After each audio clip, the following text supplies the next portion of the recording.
je pose à tous les musulmans ce soir. Qu'est-ce qui fait que vous pouvez être sauvés? Est-ce que c'est vos bonnes œuvres? Je voudrais que mon ami Ben soit honnête pour nous lire tout simplement Sourate 101. Où il est dit que quand tu vas arriver au ciel, on va aller peser tes œuvres. Comme si Dieu a une balance au ciel. Il va aller peser tes bonnes œuvres, il va peser les mauvaises œuvres. Si les bonnes œuvres pèsent plus que les bonnes œuvres, tu es sauvé. Je crois que ça, c'est la comédie. Pour nous chrétiens, les vrais croyants, c'est le sang de Jésus qui sauve. C'est le sang de Jésus qui ôte le péché du monde.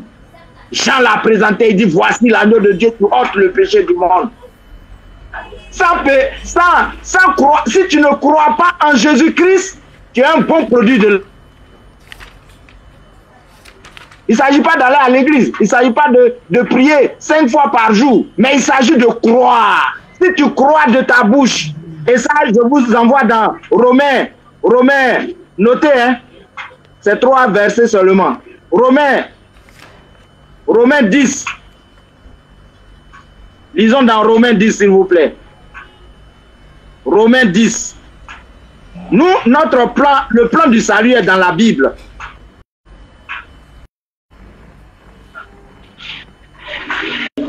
Car Christ est la fin de la loi pour la justification de tous ceux qui croient. En effet, Moïse a défini ainsi la justice qui vient de la loi.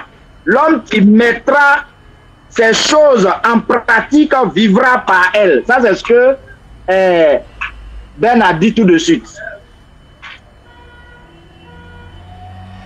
Par la justice qui vient de la foi. Ne dis pas en ton cœur qui montera au ciel. C'est en fait descendre Christ. Ou qui descendra dans l'abîme. C'est faire monter Christ d'entre les morts. Que dit-elle donc? La parole est près de toi, dans ta bouche et dans ton cœur. Or, c'est la parole de la foi que nous prêchons. Si tu confesses de ta bouche le Seigneur Jésus, et si tu crois dans ton cœur que Dieu l'a ressuscité des morts, tu seras sauvé. Romains 10, 9. verset 9. Ah, c'est en croyant du cœur qu'on parvient à la justice. Et c'est en confessant de la bouche qu'on parvient au salut. Dit l'Écriture, quiconque croit en lui ne sera point confus. Alors mon ami Ben, d'accord. Je suis à combien? Nous sommes déjà à 21h07. Je peux m'arrêter là. Donc, okay. Tu as dit quelque chose. Moi aussi, je viens de dire quelque chose. Merci beaucoup. Pour moi, c'est le sang de... Merci beaucoup, frère Fico. C'est le sang qui donne la vie éternelle. Vous avez dit que Jésus-Christ a dit qu'il est la résurrection et la vie. Bien évidemment. Oui. Tous les prophètes de Dieu sont résurrection et vie. Mais que devons-nous attendre par résurrection et vie? Voici la véritable interrogation que l'homme censé et doué d'intelligence doit se poser. Qu'est-ce qu'on doit entendre par résurrection et vie? Parce que n'oubliez pas que des gens sont morts en Christ. Mais un croyant qui meurt n'est pas mort. Un mécréant qui meurt est mort. Un mécréant qui est vivant est mort, bien qu'étant vivant. Un croyant qui meurt, je répète encore, ne meurt pas. Malgré qu'il est mort physiquement, il n'est pas mort. Le mécréant, lui, il est vivant, mais il est déjà mort. Alors, Mohammed, paix et bénédiction sur lui, compte tenu de cette explication donnée à la résurrection et à la vie, Mohammed aussi est résurrection et vie. Parce que tous ceux qui ont cru en Mohammed, qui sont morts ou tués, ne sont pas morts parce qu'ils ont cru en Mohammed et ils ont marché selon son enseignement. Sourate chapitre 2, verset 154 que nous allons lire. Et ne dites pas de ceux qui sont tués dans le sentier d'Allah qu'ils sont morts. Au contraire, ils sont vivants, mais vous en êtes inconscients. Sourate chapitre 22, verset 58. Ceux qui émigrent dans le sentier d'Allah. Sourate 22, verset 58. Prenez note parce qu'on va mettre la barre haute, Inch'Allah. Ceux qui émigrent dans le sentier d'Allah et qui sont tués ou meurent, Allah leur accordera une belle récompense car Allah est le meilleur des donateurs. Sourate 46, verset 13. Ces personnes qui décèdent, ces personnes mortes dans la piété et dans la justice, qui ont dit que Allah est leur Seigneur, ils ne doivent avoir aucune crainte. Non seulement ils ont dit que Allah est leur Seigneur, ils se sont tenus dans le droit chemin, ceux-là sont les gens du paradis où ils demeureront éternellement en récompense de ce qu'ils faisaient. Sourate 46, verset 13 à 14. Alors, cher frère Fico, tous les prophètes de Dieu, pour les hommes hautement spirituels et dans la profondeur de la spiritualité, savent que tous les prophètes de Dieu, même s'ils ne disent pas, sont résurrection et vie. Pourquoi? Tout à l'heure, nous avons lu la sourate 2, à partir du verset 38 à 39. Allah va envoyer un guide. Ceux qui suivront ce guide-là seront sauvés. Ça veut dire quoi? Tous ceux qui seraient morts dans le péché, c'est-à-dire ils sont vivants mais ils commettent le péché considéré comme des morts. S'ils reviennent repentants et qu'ils suivent la voie du guide envoyé par Dieu, ils ressuscitent. Ils ressuscitent. Maintenant, si après avoir ressuscité en suivant la voie du prophète, ils meurent maintenant dans la mort naturelle, ils sont vivants, bien qu'étant morts. Est-ce que vous me suivez? Mohammed, paix et bénédiction sur lui, est aussi la résurrection et la vie. Je peux reprendre encore, parce que moi je suis dans l'enseignement. Je reprends encore. Mohammed, paix et bénédiction sur lui, est la résurrection et la vie, comme le Christ vous l'a dit. Pourquoi? Parce que lorsque un pécheur revient de son péché et qu'il suit Mohammed, paix et bénédiction sur lui, il ressuscite de son péché. Et quand il ressuscite de ce péché-là, après avoir suivi le prophète, s'il meurt maintenant de la mort naturelle qui est propre à toute la création, malgré qu'il est mort, Allah nous dit dans la sourate 2, verset 154, qu'il n'est pas mort, il est vivant. Tu vois que nous rejoignons ce que vous venez de dire. Ça, c'était la parenthèse. Vous allez dire qu'il n'y a point de pardon de péché sans effusion de sang. Là encore, je vais vous faire une révélation qui va encore vous surprendre. Parce que là, vous ne l'avez jamais lu dans la Bible.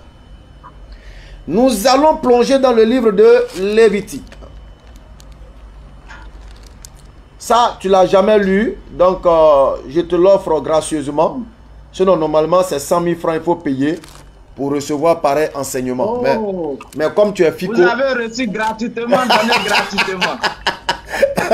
Non, si tu n'as pas compris l'esprit dans lequel je suis. Donc, normalement, tu dois payer 100 000 francs pour recevoir ça. Mais bon, comme c'est... Tu vois, non? Je suis un homme de bien. Alors, vous avez dit qu'il n'y a point de pardon sans effusion de sang. Lévitique chapitre 5, verset 11, nous dit que la condition essentielle n'est pas forcément le sang de la bête. S'il n'a pas de quoi se procurer 2 tourtereaux ou 2 pigeons, il apportera en offrande pour son péché. S'il n'a pas 2 tourtereaux ou 2 pigeons qui font référence au sang, il apportera en offrande pour son péché 1/10 d'épha de farine de fleurs comme offrande expiatoire. Alors, frère Fico, vous venez d'apprendre ce soir que ce n'est pas seulement le sang qui peut expier le péché d'une personne. Il y a également de la farine. Le sang n'est pas obligatoire. Et la preuve, Lévitique chapitre 5, verset 11. Vous avez également parlé de sacrifice. Matthieu chapitre 9, verset 13. Matthieu chapitre 9, verset 13. Écoutez la parole du Christ. Matthieu chapitre 9, verset 13. Allez et apprenez ce qui signifie. Fico, va et apprends à partir de ce soir. Va apprendre ce qui signifie: je prends plaisir à la miséricorde et non au sacrifice. Je prends plaisir à la miséricorde et non au sacrifice. Donc Fico, il faut aller chercher à apprendre cette parole de Matthieu chapitre 9 verset 13 où Jésus-Christ dit, répétant la parole révélée de Dieu par sa bouche, que l'Éternel prend plaisir à la miséricorde qu'au sacrifice. C'est pourquoi Allah subhanahu wa ta'ala nous dit dans le Coran que la bête que nous immolons, ni le sang, ni la chair, ne parviennent à Allah. Mais qu'est-ce qui parvient à Allah? C'est la piété, l'intention avec laquelle nous avons immolé la bête. C'est ce qui parvient à Allah. Donc, le Christ t'invite à aller encore revisiter ta position spirituelle, à aller encore revisiter ta foi, en comprenant cette parole profonde de l'Éternel qui est, et je cite, « Je prends plaisir à la miséricorde que au sacrifice. » Fico. Voilà qui est clair, clairement mentionné et enseigné par Jésus-Christ lui-même. Alors je réitère encore. Comment sommes-nous sauvés? Nous sommes sauvés par le fait que Dieu envoie des prophètes, détenteurs de la parole salvatrice, et toute personne qui suivra le prophète en acceptant ce qu'il lui recommande et en rejetant ce qu'il lui interdit, cette personne-là, mourant dans cette voie, est sauvée. Nous allons continuer encore. Lorsque nous lisons Luc chapitre 15, Luc chapitre 15, verset 7. Notez, pasteur, prenez note. Luc chapitre 15, verset 7, que nous allons lire. Luc chapitre 15, verset 7 nous dit, de même, je vous le dis, il y aura plus de joie dans le ciel pour un seul pécheur qui se repent que pour 99 justes qui n'ont pas besoin de repentance. Qu'est-ce que cela veut dire? Jésus-Christ est en train de dire que une personne qui est déjà juste n'a pas besoin de repentance et Dieu est déjà satisfait de cette personne. Cette personne est déjà un acquis. Mais lorsque un pécheur, quelqu'un qui est sali et noirci par le mal et la désobéissance, prend conscience de ce qu'il est et de qui a voulu qu'il soit, et qu'il revient vers cette personne-là dans la repentance, les cieux et toute son armée est en ébullition, est en joie. Parce que l'enfant qui était perdu, ou la créature de Dieu qui était perdue, est revenu sur le sentier du salut. Alors le Christ dit, il y aura plus de joie dans le ciel pour un seul pécheur qui se repent que pour 99 justes qui n'ont pas besoin de repentance. Alors, ça fait combien de minutes? Pasteur Fico, s'il te plaît, l'Esprit Saint est en train de rentrer dans mon corps. Faut même pas me déboussoler.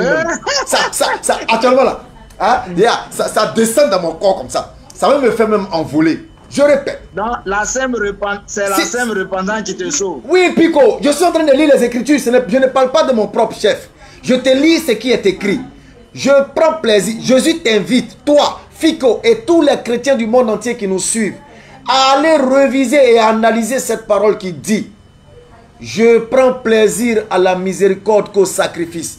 Quand vous allez comprendre la profondeur de cette parole, vous allez alors comprendre que Dieu, le Tout-Puissant, le Tout-Glorieux, le Tout-Magnificent, le tout, Masha'Allah, n'a pas besoin de se faire homme pour venir mourir et verser son sang pour sauver les hommes. Parce qu'il prend plaisir à la miséricorde qu'au sacrifice. Je n'ai pas envie de trop étendre le débat. Sinon, je t'aurai, Inch'Allah.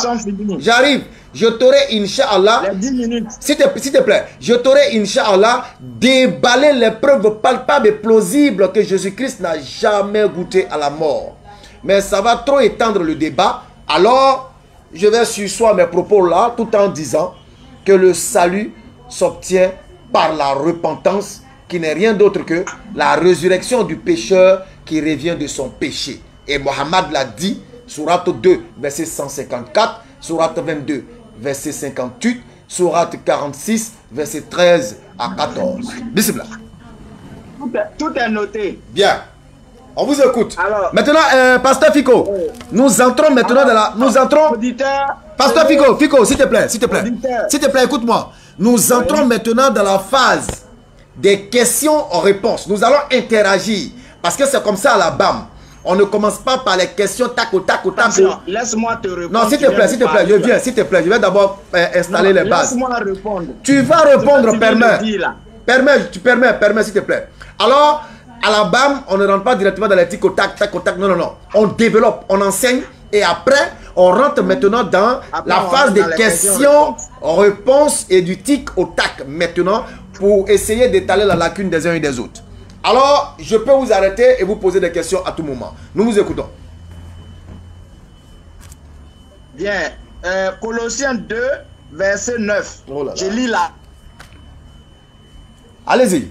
Car en lui habite corporellement toute la plénitude. J'avais oublié ce paramètre. Vous avez tout pleinement en lui. De toute domination et de toute autorité. C'est en lui que vous avez été circoncis. D'une circoncision que la main mais de la circoncision de Christ, qui consiste dans le dépouillement du corps de la chair. Ayant été enseveli avec lui dans le baptême, vous êtes aussi ressuscités avec lui. Vous êtes ressuscités en lui et avec lui, par la foi en la puissance de Dieu, qui l'a ressuscité des morts.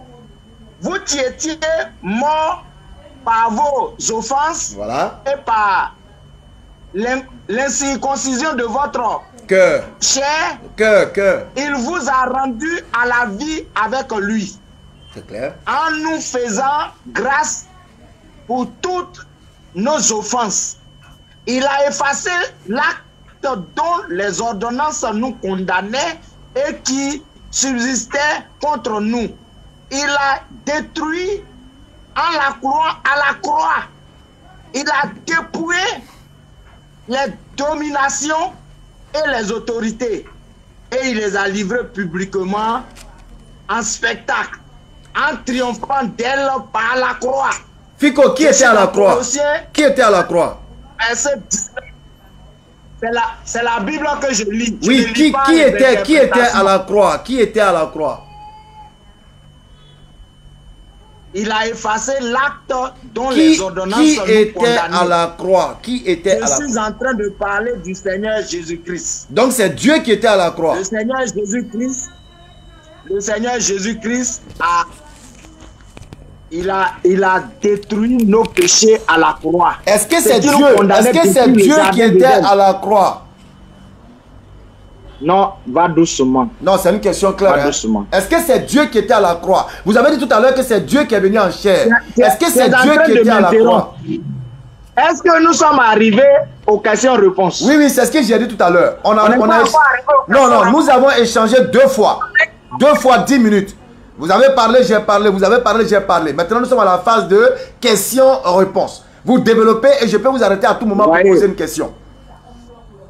Et cette manière de faire... Qui était à la croix? Il y avait, depuis le jardin, je dis bien que Dieu manifestait en chair, puisque, écoute-moi bien, hein, oui. Puisque l'agneau, sinon le bélier, qui a été présenté par Dieu, qui est descendu du ciel, alors que Abraham voulait sacrifier Isaac, Dieu a fait descendre un mouton du ciel. C'était l'image de Jésus-Christ qui devrait venir. C'est-à-dire, Dieu peut pas. Masha'Allah. Vous venez d'entrer dans le plus gros piège. Attention. Qu'il ne fallait pas descendre. C'était la préfiguration de Dieu qui devrait être manifesté en chair et qui devrait venir nous sauver lui-même. Nous pouvons lire ça dans Ésaïe 35. Pasteur, vous permettez? Est-ce que vous permettez à ce moment précis là, sur ce passage-là seulement, dites-moi, est-ce que c'est un homme ou un animal que Dieu a fait descendre? Et pourquoi Dieu n'a pas permis que l'enfant soit immolé, mais il l'a remplacé par une bête? Pourquoi? Mais c'est à cause du Seigneur Jésus-Christ. Pourquoi Dieu n'a pas voulu... Attendez. Pourquoi Dieu n'a pas voulu que l'enfant soit sacrifié, mais l'a remplacé par un animal? Pourquoi? Mais parce que Dieu voulait... D'abord, il voulait tester Abraham. Il a testé Abraham. Il a vu qu'Abraham était sincère. Il était prêt à tuer Isaac. Donc, il ne lui a pas permis de se glorifier. Parce qu'Abraham allait se glorifier. Or, Dieu ne partage pas sa gloire avec un autre. Si je recommence et je répète pour tous les auditeurs, je dis si Dieu n'avait pas envoyé sa chair appelée Jésus pour mourir sur la croix, nous serons d'abord des faux témoins. Attendez, donc ce n'est pas Dieu lui. Est-ce que c'est Dieu lui-même qui était sur la croix? Voici la question que j'avais posée auparavant. Est-ce que c'est Dieu lui-même qui était sur la croix? Lisons dans Ésaïe 35 pour te répondre. Allons-y donc. Ésaïe chapitre 35. Ésaïe. Dieu viendra lui-même. Allons-y. Ésaïe 35, verset 4. Oui. Troublé. Oui. Prenez courage. Ne craignez point. D'accord. Voici votre Dieu. La vengeance viendra. La rétribution de Dieu. Il en viendra lui-même et vous sauver. Donc, qui était sur la croix? Alors s'ouvriront les yeux des aveugles. Qui était alors sur la croix? Des sourds. Qui était sur la croix? On a compris. Dieu viendra lui-même. Alors, qui était sur la croix? C'est Jésus qui était sur la croix. Non, non, non. C'est Dieu qui était sur la croix. Tu as vu, quand je parle, il faut écouter. Non, je dis c'est Dieu qui était sur la croix. Est-ce que j'ai menti? Je dis c'est... tu veux me pousser dans un piège? Moi-même, te pousser dans un... Non, non, je te tue. En fait, tu as lu Ésaïe, non, tu as lu Ésaïe 35, verset 4. Il viendra lui-même et vous sauvera. Et pour toi, Dieu sauve l'humanité par sa mort. Alors, c'est Dieu qui était sur la croix. Est-ce que je me trompe? Dieu engendré. Est-ce que c'est Dieu qui était sur la croix? Le Fils engendré est venu mourir sur la croix. Donc ce n'est pas Dieu qui était sur la croix. Bon, écoute, on va répondre aux auditeurs. Je sais que tout le monde attend la réponse. Voilà, tout le monde attend la réponse. Est-ce que c'est Dieu qui était sur la croix? Mais il faut écouter. Allez-y, on vous écoute. 1 Pierre 3, verset 18.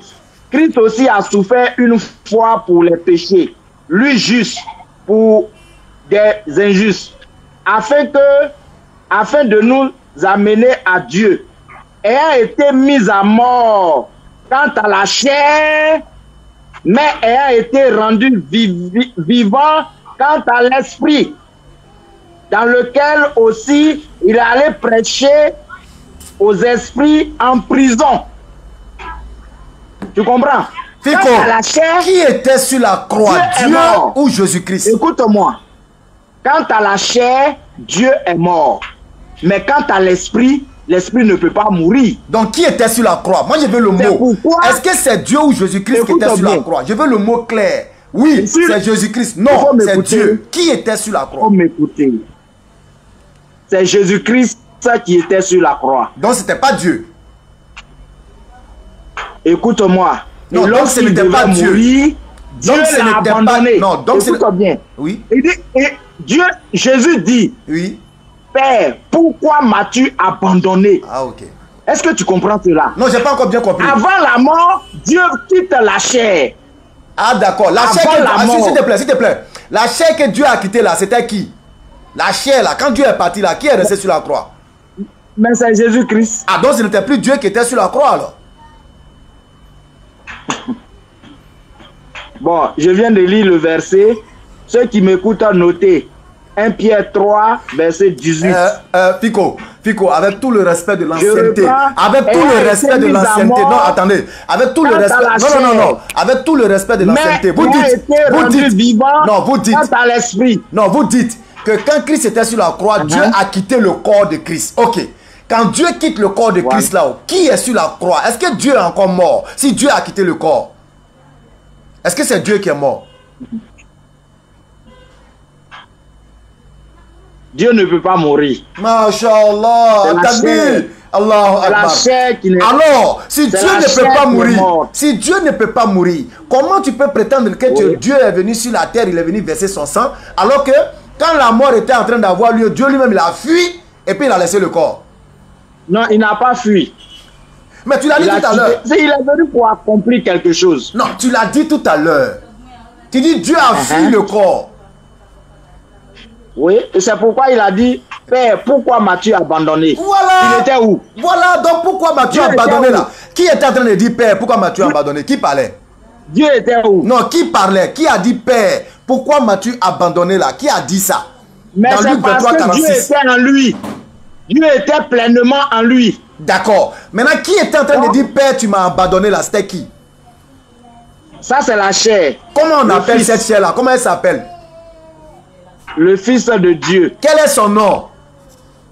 Jésus-Christ. Donc Jésus-Christ n'est plus Dieu, mais le Fils de Dieu. Oh, mais c'est difficile à comprendre ça.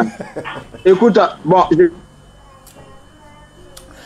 ouais. Je vais lire. Est-ce que je peux lire? Donne-moi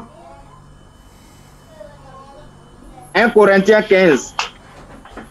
Hein? 1 Corinthiens 15, verset 13. Au fait, je suis S'il n'y a point de résurrection, non, il faut te calmer. Oui, vas-y, je suis calme. Vas-y. J'ai dit, tu vas être ressuscité tout de suite quand elle finit de lire. D'accord, donc vas-y. Si l'on prêche que Christ, si l'on prêche que Christ est ressuscité des morts, comment quelques-uns parmi vous disent qu'il n'y a point de résurrection des morts? S'il n'y a point de résurrection des morts, Christ non plus n'est pas ressuscité. Et si Christ n'est pas ressuscité, notre prédication est donc vaine. Et notre foi est aussi vaine. Il se trouve même que nous sommes des faux témoins à l'égard de malheureux Dieu. Même, puisque, écoute. Oui, vas-y. Puisque nous avons témoigné contre Dieu qu'il a ressuscité Christ. Tandis qu'il ne l'aurait pas ressuscité si les morts ne ressuscitaient pas. Point. Car si les morts ne ressuscitent point, Christ non plus n'est pas ressuscité. Et si Christ n'est pas ressuscité, votre foi est vaine. Vous êtes encore dans les péchés. Et par conséquent, aussi, ceux qui sont morts en Christ sont perdus. Perdants. Allahu Akbar. Tu sais, j'aime beaucoup ce verset-là. Dans cette vie. Ben, écoute maintenant, écoute. Faut pas être excité. Vas-y. Si c'est dans cette vie seulement que toi, Ben, que nous espérons en Christ, nous sommes les plus malheureux de tous les hommes. Mais maintenant, Christ est ressuscité des morts. Il est les prémices de ceux qui sont morts. Christ est ressuscité. Tous les prophètes sont morts, quel que soit leur nom. Fico, qui est ressuscité? C'est Dieu qui est ressuscité. C'est Dieu qui est ressuscité ou bien non? C'est Dieu qui est ressuscité ou bien c'est Christ? C'est Dieu qui est ressuscité ou bien c'est Jésus-Christ qui est ressuscité selon vous? Il dit, mais maintenant Christ est ressuscité des morts. Donc c'est pas Dieu qui est ressuscité. Donc c'est pas Dieu qui est ressuscité.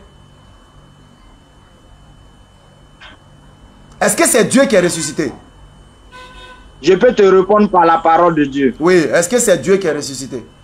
Parce que ta réponse va prouver que tu t'es contredit tout à l'heure. On dit, les hommes posent des questions, Dieu répond, nous répondons avec la parole de Dieu.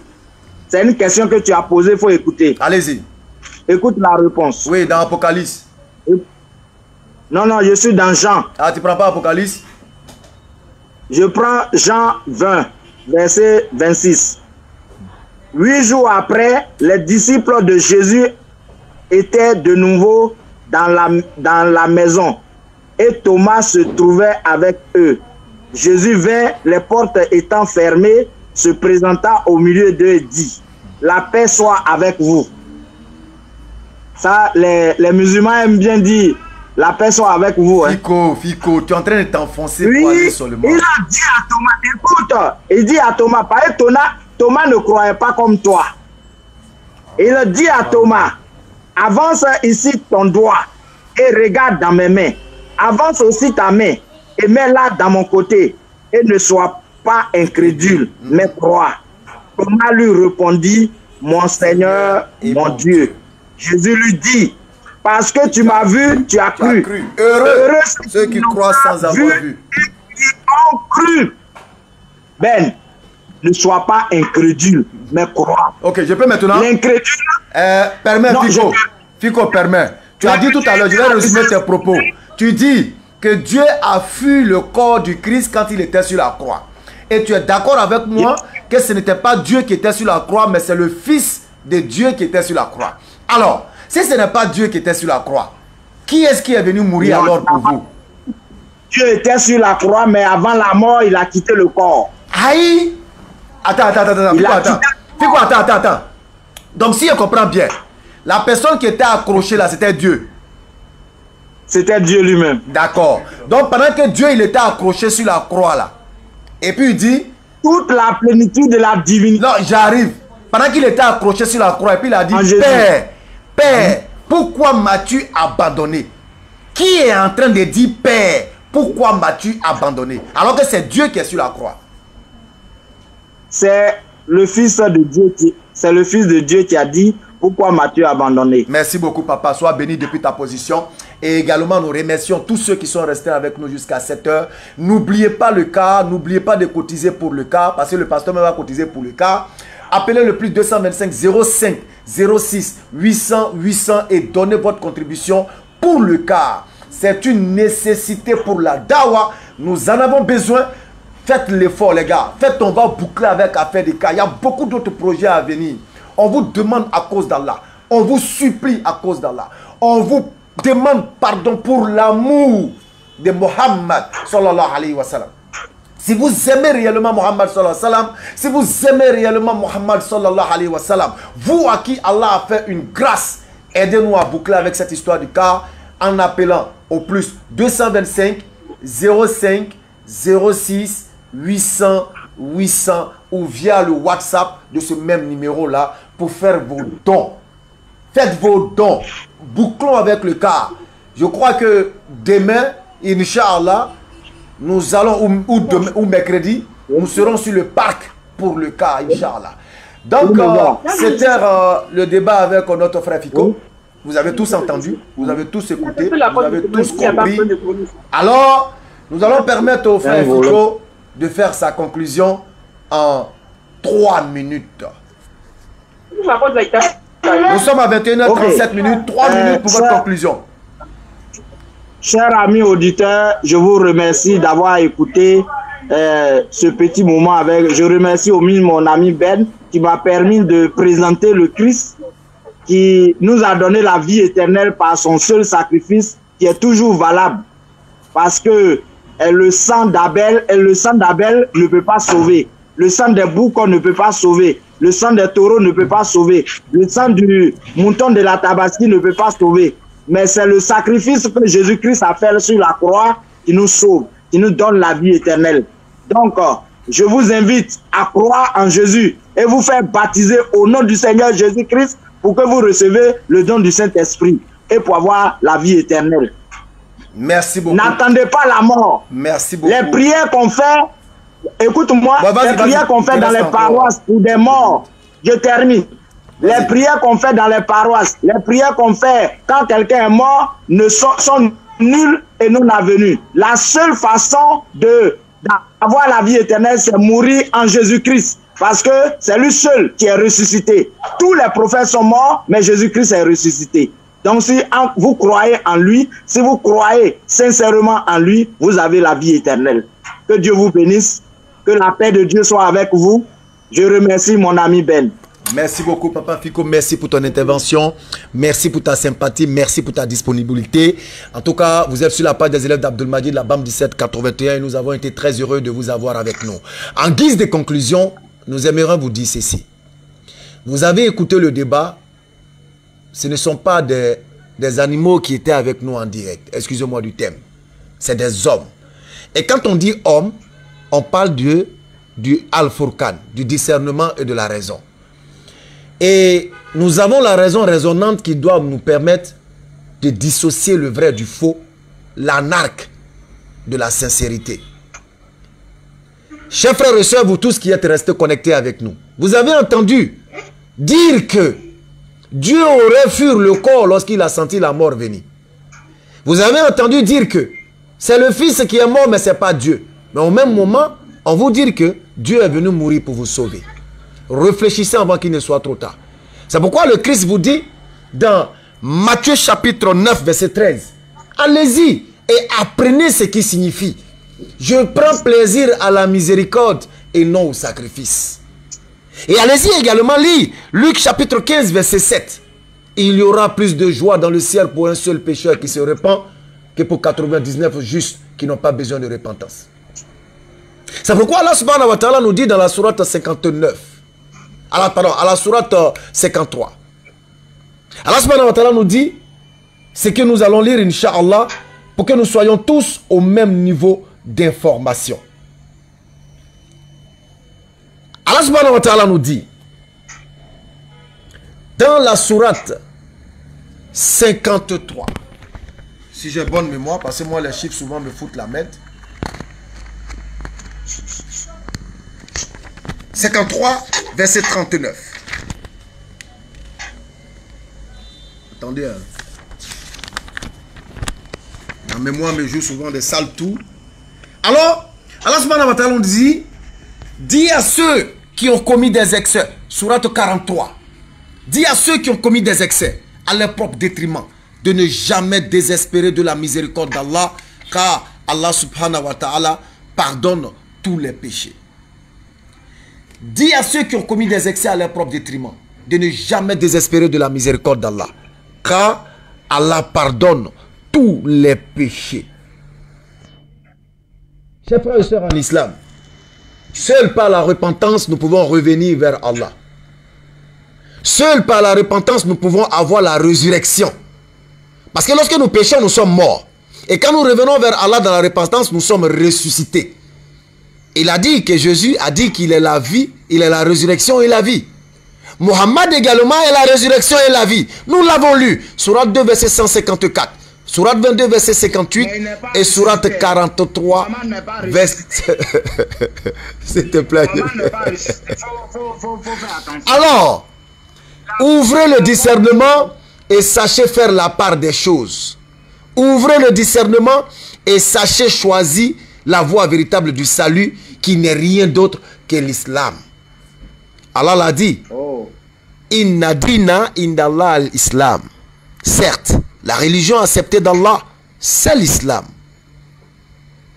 Point d'autre voie de salut pour quiconque espère véritablement au salut vrai. Revenez à l'islam et attestez la kalmat au shahada afin que vous puissiez ressusciter de votre mort de péché. C'est sur cette note-là que nous allons prendre congé non seulement du pasteur Fico, également de tous ceux qui sont avec nous. Nous allons donc prendre congé de vous tout en espérant vous retrouver pour un autre live. Pourquoi pas un autre débat.